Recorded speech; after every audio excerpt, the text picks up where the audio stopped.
Morning, gang.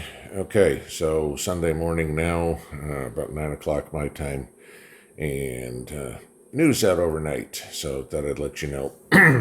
First thing I wanted to touch on real quick, we talked about this last night. A few people have asked about cryptocurrencies and things like that. And if anybody's noticed this morning, cryptos are getting hammered. Bitcoin is down 10% right now. Ethereum's down 13 and XRP is down 21 and a half. Okay, so this is what my point is, and point's always been on crypto, or at least one of them, is you got to have a cast iron stomach because the volatility in this is crazy. You woke up this morning, you own Bitcoin. You woke up this morning, you have 10% less money than you went to bed with last night. So, yet to find out what's causing the sell-off in all the cryptos, but considering it's Sunday as well, so it's going to be very interesting to see what happens when the markets open tomorrow.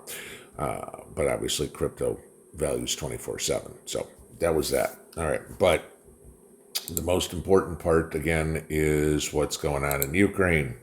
Now, I know a couple of people have mentioned, I've seen it in some comments and things, that the U.S. is sending in 10,000 troops to Ukraine. While that may be true, I cannot verify that. The best I've been able to find is the 160 I told you about yesterday, and found out another story about sending another 300 troops, again, training, special forces, training people for Ukraine. Okay, now, personally, and think about this in prepping terms too, it's a little late to be training.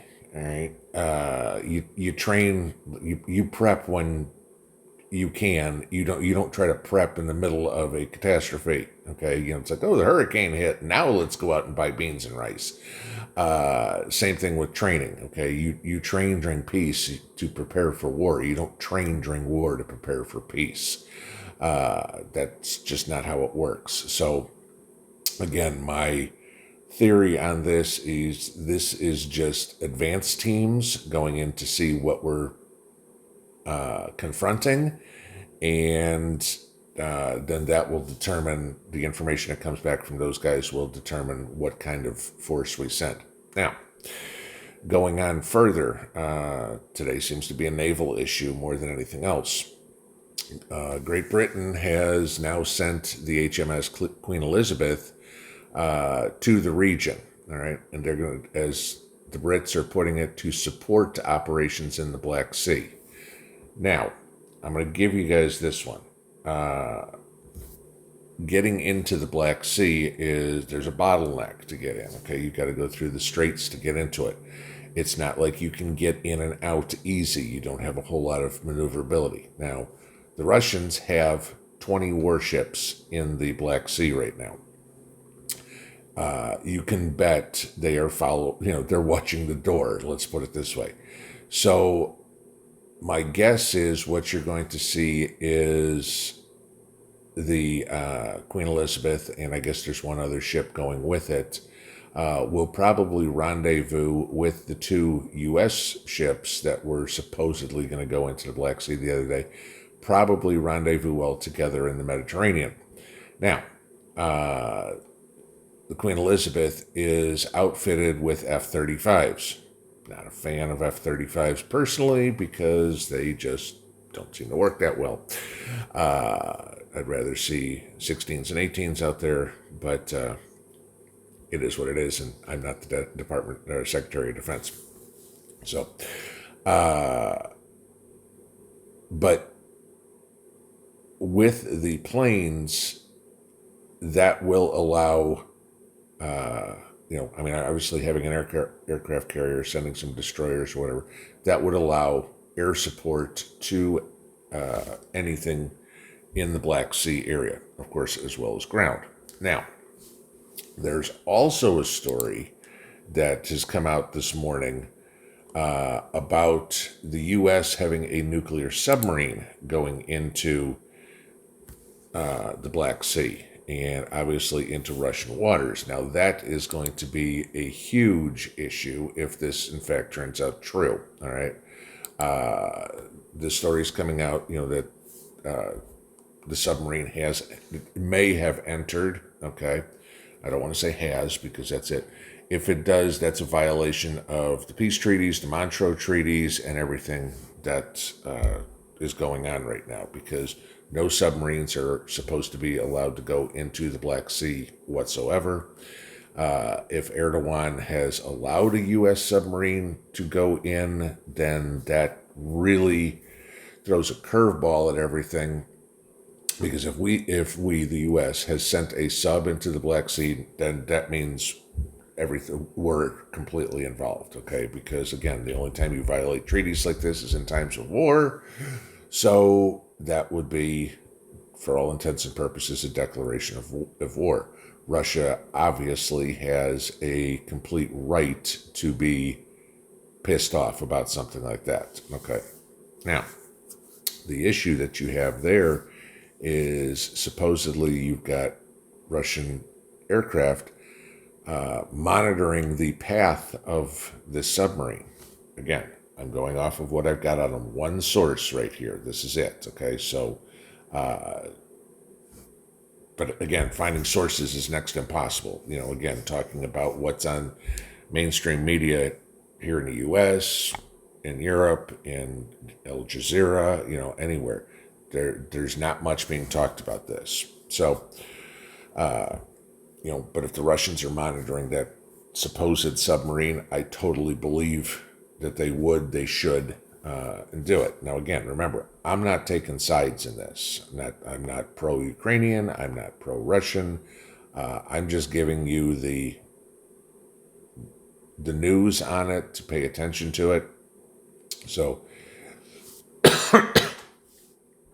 it's one of these, you know, pay attention. But we send a nuclear sub in, you know, yeah, now you start worrying about things. The fact that Great Britain has sent the Queen Elizabeth down there, an aircraft carrier, it's important, okay? But again, it's a show of strength. And, you know, the only one that's controlling what happens here is Putin, period, all right? If Putin decides we're going to war, we're going to war. I don't think by any stretch of the imagination that the U.S., the U.K., anybody other than Ukraine is going to attack the Russians, okay? And if Ukraine does, if they didn't have any support from the U.S. or the U.K. or whatever, the Ukraine soldiers would get steamrolled. I mean, they're outnumbered 10-1 easily. So, you know, this is all in Putin's wheelhouse. And mind you this, he's always been a very shrewd, very intelligent leader, if you will. And, you know, I've got to think that Russia wants this to solve peacefully as well. I mean, Russia wants this where everybody says, okay, you know, Donbass and Luhansk and Crimea, okay, the Russians can just have it. And that's how Putin wants everybody to deal with it. Okay, so show of force and do it. Of course, Ukraine doesn't want that. The U.S. doesn't want that. The U.K. doesn't want that. So that's where we get into this issue right now. But, you know, things are still heating up, and I still stand by what I said of pay attention to the troops that we have down in Afghanistan. If they wind up getting diverted and when they're pulled out of Afghanistan, moved up toward into Turkey or something to be, you know, or stationed in Germany or Poland or wherever, somewhere nearby, so they're ready resources for Ukraine. That I still think is a distinct possibility. So, all right, keep paying attention to this. I will keep watching. I appreciate you guys that forward me anything that we got. Somebody sent me a video this morning on a guy who was talking about a guy there in Ukraine, talking about shelling of the villages by the Ukrainians, shelling into the Donbass area. Yeah, I watched the video, and while it was interesting, you know, you could tell the guy was very pro-Russian, you know, so it was a very slanted article or video. So I'm trying to keep this to the straight, not to throw opinion in this, because that's up to you guys to think about and figure out where you stand. But yeah, I stick by what I said this morning. We don't need to be sticking our nose in this stuff. But again, I understand that we have treaties, but NATO or Ukraine's not a NATO member. So, there's a whole lot of iffy stuff. Keep an eye on it. I'm watching what's going on. I'm also watching China Taiwan to see what happens over there, because I think this would be the kickoff for it. So, all right, guys, I'm going to try to do some work. If I see anything, I'll be back. Have a good one. Pinball out.